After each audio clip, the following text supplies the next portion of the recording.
এই বনের ভিতরে দিনের মধ্যে লোকের আনাগোনা এবং হাঁটা চলাফেরা নেই। তারপরও আমরা অনেকটা রিস্ক নিয়ে বনের ভিতর দিয়ে যাচ্ছি। আমার ভিতরে একটু ডর করতেছে, তারপরেও আমার সফরসঙ্গী একজন আছেন, আমার সাইফুল ভাই, উনিও ক্যামেরা বন্দি করতেছে। আসলে কিছুক্ষণ পরে শিয়ালের যদি একটা বাহিনী আসে আমাদের আরও ভয়ের মধ্যে কাতর হয়ে পড়ব আমরা। আসলে আমাদের এভাবে আসাটাও ঠিক হয়নি একা, তারপরও কি করব, হাঁটতে যখন বের হয়েছি তারপরও একবারে ভেতরেই ঢুকে পড়ছি। আর পিছন পাকে কি গেলে যে কি আর সামনে গেলে যে কি, এতটুকু ভয়ে বিরাজ করতেছে ভিতরে। তারপরও আল্লাহর রহমত আমরা সামনে যাচ্ছি। কোনো প্রাণীর অস্তিত্ব এখনো চোখে পড়েনি। পাখির কলকলি ডাক কানে পড়লো। তো সাইফুল ভাই আসেন আসেন, একদম গহীন জঙ্গল।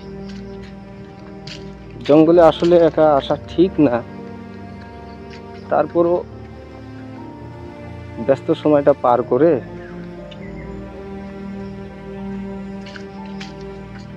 ঈদের ছুটিতে আর কি আসা।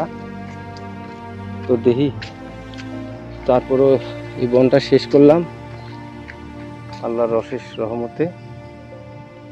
এই বনটা শেষ করে আমরা পরবর্তী আরেকটি বনে প্রবেশ করব। ওই যে সামনে দেখতেই পাচ্ছেন বন, ওই বনটাতে প্রবেশ করার পরে আমরা ওই মিঠো পথটা ধরে আগে আর কি সাজানোর চেষ্টা করব। তো সঙ্গেই থাকবেন। মানে আমি আছি গহীন এক জঙ্গলে।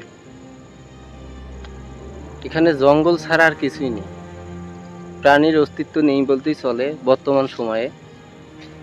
একটু পরে সন্ধ্যা ঘনিয়ে আসবে, সন্ধ্যায় শিয়ালের হুক্কা হওয়ার ডাক, তার অপেক্ষায় আমি থাকবো না, কারণ এখানে জায়গাটা আমার কাছে অনেকটা ভয়ানক লাগতেছে। তাই আমি ব্যাক ক্যামেরা দিয়ে আপনাদেরকে কিছু দেখানোর চেষ্টা করব, অবশ্যই সঙ্গে থাকুন। ভয়ানক এক জঙ্গলের মধ্যে ঢুকছিলাম, আসলে এতটা ঝুঁকিপূর্ণ হবে আসলে আমি কল্পনা করতে পারিনি। বনের মধ্যে ঢুকছি কিন্তু রাস্তা খুঁজে পাইতেছি না। তো এখানে কয়েকজন লোক গরু এবং মহিষ ছেড়ে দিয়েছে, তাদের কাছে আর কি একটু শোনার পরে অনেকটা আর কি মনে একটু আর কি স্বস্তি আসলো। তো আমরা এখন বনের ভেতর থেকে আমরা এখন রাস্তায় ওঠার চিন্তা ভাবনা করতেছি। এর মধ্যে শরীরে পিঁপড়া কামড়িয়ে আমাকে একদম শেষ করেছে অনেকটা। এই ধরনের একা কেউ রিস্ক নেবেন না, এই ধরনের বনে কেউ আপনারা প্রবেশ করবেন না। ওই যে ওনার কাছে যাওয়া লাগবে, যাই তারপরে রাস্তা কোথায় আছে, রাস্তা এমনি বের হবে। তো ভাই ইশারা দিয়ে ডাকলো, তো উনি গরু আর মহিষ ছেড়ে দিয়েছে। তো ওনার কাছে যাওয়ার পরে দেখি আমরা রাস্তাটা দেখিয়ে নিই। এখানে রেলভাবে, হ্যাঁ এই দিক দিয়ে যাইতে হবে। এই যে আমরা রাস্তা পেয়েছি, তো দেখিয়ে থাকুন। অনেকটা পথ পাড়ি দিয়েছি বনের ভেতর দিয়ে। আসলে খুব ভয় লাগছিল, অনেকটা ভয় লাগছিল আমার। আসলে এইভাবে জীবনে ঝুঁকি বা রিস্ক নিয়ে আসলে একা কোথাও বের হওয়াটা ঠিক না। যদিও আমাদের পার্শ্ববর্তী এলাকা হয়, যেহেতু আমরা এখানকার স্থায়ী না, আমরা অনেকটা 300-400 কিলোমিটার দূরে থেকে আর কি আমাদের কর্মস্থলে জব করি। এখান থেকে আমরা হয়তো বা দৈনন্দিন বাড়িতে যেতে পারি না, আমরা অনেকটা কয়েক মাস পর পর বাড়িতে যাই।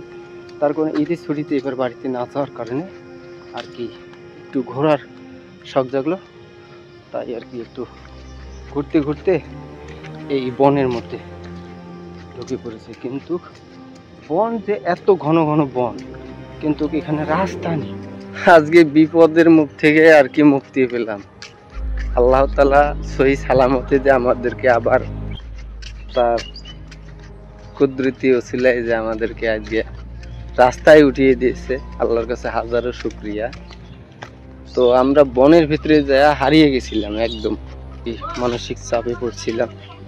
বনের ভিতর থেকে আমরা বের হওয়ার কোনো রাস্তায় খুঁজে পাইনি।